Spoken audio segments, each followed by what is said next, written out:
Assalamualaikum warahmatullahi wabarakatuh. Selamat pagi anak-anak. Apa kabarnya hari ini?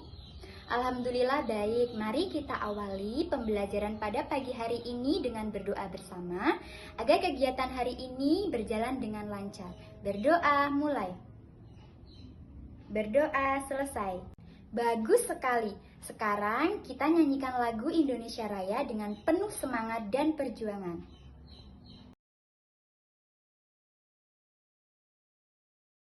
Kalian sangat hebat. Kalian terlihat semangat sekali. Nah, hari ini kita akan belajar tentang ciri-ciri makhluk hidup.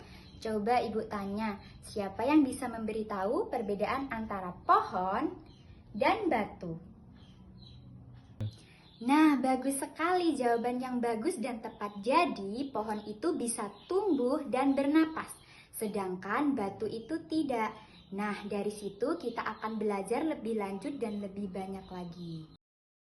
Nah, sebelum kita lanjut ke ciri-ciri makhluk hidup, kita akan mengetahui tentang pengertian makhluk hidup. Nah, pengertian makhluk hidup itu adalah semua benda yang memiliki tanda-tanda kehidupan seperti tumbuh, berkembang biak, dan membutuhkan makanan. Nah, contoh makhluk hidup adalah manusia, hewan, dan tumbuhan. Nah, tadi kita mengetahui tentang pengertian makhluk hidup. Sekarang kita akan mencari tahu jawaban tentang pengertian benda tak hidup. Jadi, benda tak hidup itu benda yang tidak memiliki ciri-ciri seperti makhluk hidup tadi. Misalnya, batu, meja, dan air. Nah, ciri-ciri makhluk hidup itu ada 7. Yang pertama, dia bergerak, lalu tumbuh dan berkembang, bernapas, makan dan minum, berkembang biak. Yang keenam, peka terhadap rangsangan, dan yang ketujuh, membutuhkan air. Nah, ciri-ciri makhluk hidup itu yang pertama bergerak. Jadi, semua makhluk hidup itu dapat bergerak. Contohnya itu manusia yang berjalan, lalu berlari, hewan yang melompat, terbang dan berenang, lalu tumbuhan yang bergerak mengikuti cahaya matahari, misalnya bunga matahari. Nah, yang selanjutnya nomor 2 yaitu tumbuh dan berkembang. Makhluk hidup bertambah besar dan tinggi seiring dengan waktu.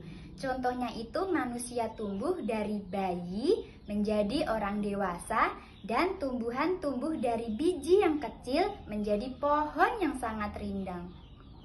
Nah, yang nomor 3 itu adalah bernapas.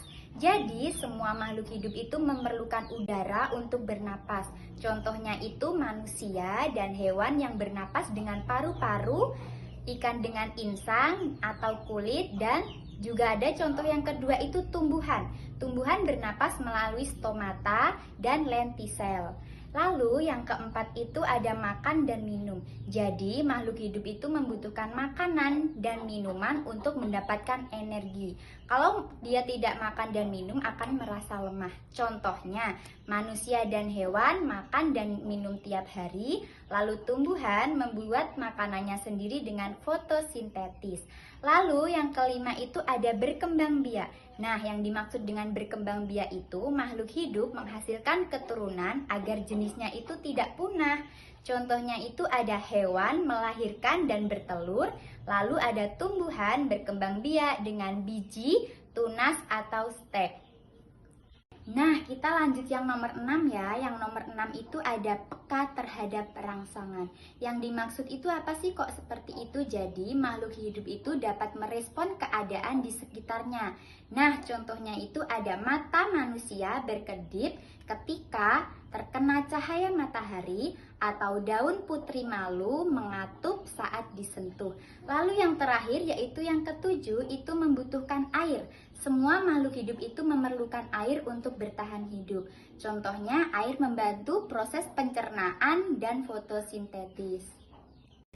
Nah, kita akan membahas tentang perbedaan makhluk hidup dan benda tak hidup. Yang pertama itu, makhluk hidup itu dapat bergerak sendiri, sedangkan benda tak hidup tak dapat bergerak sendiri. Lalu yang kedua itu, makhluk hidup tumbuh dan berkembang, sedangkan benda tak hidup tidak tumbuh dan berkembang. Yang ketiga yaitu bernapas. Makhluk hidup itu bernapas, sedangkan benda tak hidup tidak bernapas. Lalu yang keempat itu makhluk hidup membutuhkan makanan dan minuman, sedangkan benda tak hidup tak membutuhkan makanan dan minuman. Yang kelima itu makhluk hidup berkembang biak, sedangkan makhluk tak hidup atau benda mati itu tidak berkembang biak. Lalu yang keenam yang terakhir yaitu makhluk hidup peka terhadap rangsangan, sedangkan benda tak hidup tak peka terhadap rangsangan. Nah, sekarang kita akan belajar tentang nilai-nilai karakter. Dalam mempelajari ciri-ciri makhluk hidup tadi, kita harus yang pertama itu mensyukuri ciptaan Tuhan yang beragam. Lalu yang kedua yaitu peduli terhadap makhluk hidup di sekitar, contohnya hewan dan tumbuhan. Lalu yang ketiga dan terakhir yaitu disiplin dan bertanggung jawab dalam menjaga lingkungan. Sekarang perhatikan gambar yang Ibu tampilkan di layar. Ada gambar kucing, bunga, dan batu. Kira-kira mana ya yang termasuk makhluk hidup? Bagus sekali. Kucing dan bunga termasuk makhluk hidup karena mereka tumbuh dan bernapas. Sedangkan batu tidak. Nah, kenapa ya? Hewan bisa bergerak sedangkan kursi tidak.